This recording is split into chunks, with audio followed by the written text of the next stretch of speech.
Hey, welcome back to the podcast, everybody. This is Dr. Mark List coming at you with another episode of the Primary Care Podcast. But before we jump into it, an email from the primarycarepod@gmail.com inbox. You know the routine by now. This is where you send me jokes, comments, feedback. Really nice email this week. Thanks for those who sent them out. This week's joke is a little bit not suitable for work / little ears, so maybe some earmuffs or pause the podcast. But why do hearing impaired med students usually go into OBGYN? They're good at reading lips. Hi-oh.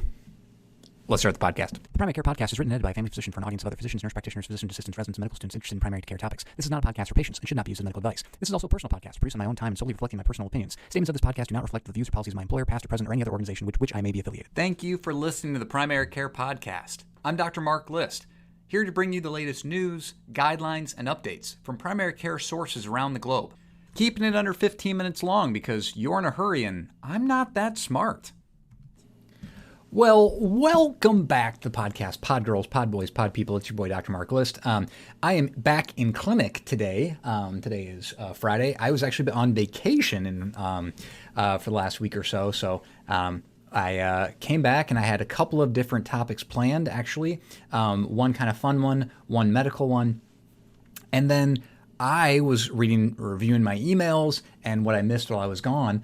And it turns out that I missed a guideline update. So let's hit a big important guideline really quickly.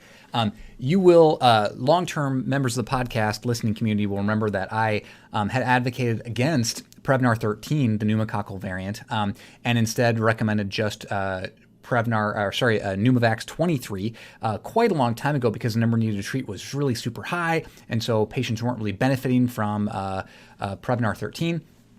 Well, just recently, the end of January, the ACIP from the Adult Committee on Immunization, the Advisory Committee on Immunization Practices, ACIP, recommended the use of 15-valent pneumococcal conjugate vaccines and 20-valent pneumococcal conjugate vaccinations. So basically now, for adult pneumonia vaccines, the new algorithm is basically give every adult 65 plus a Prevnar 20, aka the pneumococcal conjugate vaccine. Okay, so basically everyone should get, if you're 65 and older, should now just be vaccinated with PCV 20, aka Prevnar 20, right? No more Pneumovax 23, no 13, no Prevnar 13, nothing like that, just a 20, okay? And if you're in a location or a clinic that doesn't have access to PCV 20, right, you can just do the new Prevnar 15, right? So the PCV 15, followed by the Pneumovax 23. Okay, so this is a big change. It's really going to clear up a lot of the confusion. There were those of us who had completely gone away from the PCV 13 and were only doing the Pneumovax 23s just due to efficacy. And now, basically, we're going to avoid this. Now, here is the algorithm for your patients who have already had a dose.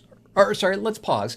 If the patient is age 19 through 64, but has a serious underlying medical condition, they can be vaccinated with, again, PCV 20 being the recommended dose, or consider, if you're only in an area that has access to 15, then do 15 plus 1 year later doing the Pneumovax 23. Okay, those conditions are alcoholism, chronic heart, chronic liver, chronic lung disease, cigarette smokers, is considered to be a high-risk condition to get an early PCV 20, okay? Any diabetic can get an early PCV 20, okay? Cochlear implant, CSF leak, congenital asplenia or acquired asplenia, sickle cell disease, chronic renal failure, congenital immunodeficiencies or acquired immunodeficiencies, any malignancy, HIV, Hodgkin's lymphoma, iatrogenic immunosuppressions with medications, leukemia, lymphoma, multiple myeloma, nephrotic syndrome, solid organ transplant. So basically immunosuppressed, But then also diabetes, smoking, chronic heart, chronic liver, chronic lung, and alcoholism. Okay. So what about all of our patients that have already been vaccinated? Okay. So if a patient has already received the Pneumovax 23, then you just administer a dose of the 20.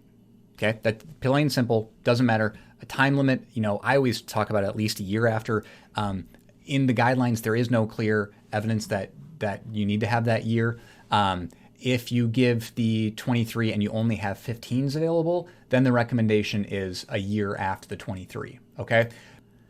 Now, historically, having a longer time frame between a PCV vaccine and the Pneumovax, the polysaccharide vaccine, has historically always been better from an immunogenicity standpoint. I think having 20 being so new, there is no good data on that time interval. But FYI, in my own kind of non-evidence-based, because of historical complications with PCV and better improvement or better uptake, and timing between the two different types of vaccines, I would wait to give 20 at least a year after the patient had received the 23. Does that make sense? So basically, I'm going to give it a year, whether or not there's evidence, just because of historically that has always been at least a year, if not longer, for the intervals. Okay. If your patient has only received Pneumovax 13, Prevnar 13, it is recommended to just complete the normal series with the Pneumovax 23. Now, what if they have had both 13 and then they got the booster with 23? So they've had both. Well, based on the summary that I'm reading directly from the CDC website from ACIP, I'll read it here directly.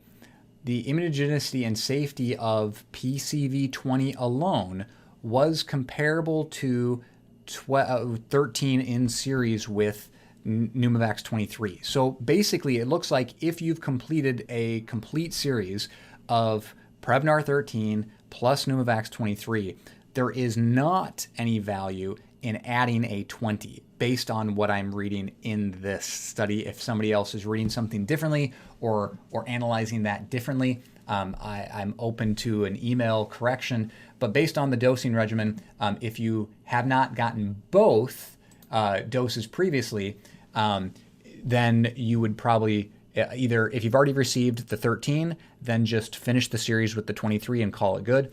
If you've only received the 23, which is a big chunk of my patients since I've stopped giving 13 over the past couple of years, since 2019, and actually a little bit before that, in that case, if they've only had a 23, then booster them with a PCV 20. Again, there is no good time frame on that. I'm going to do it in a year plus just because historically the combination has always done better if separated out by a year. Again, that's not evidence-based, so if you give it right away, I don't think you're going to be faulted for that. But hopefully this update was helpful to you. I actually had, the reason I updated it is because I actually had two patients back-to-back no-show. Apparently my shoulder pain and anxiety did not want to show up on a freezing cold, -4-degree frigid Friday afternoon here, or Friday morning here. So hopefully this is a good update for you. It was a good refresher for me on what to do with our new changes to the pneumonia shots. Hopefully your clinics are getting the PCV 20 in. If you're only getting the PCV 15, that's fine. Just make those appropriate changes with the 15. Again, you're going to have to booster with the 23.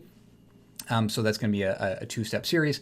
But if you got access to the 20, apparently now we're just going to a single shot and being done. So hopefully today's update was helpful. This has been Dr. Mark List with the Primary Care Podcast. Reminder, you don't need to stay up all night to stay up to date. Thanks and have a great week.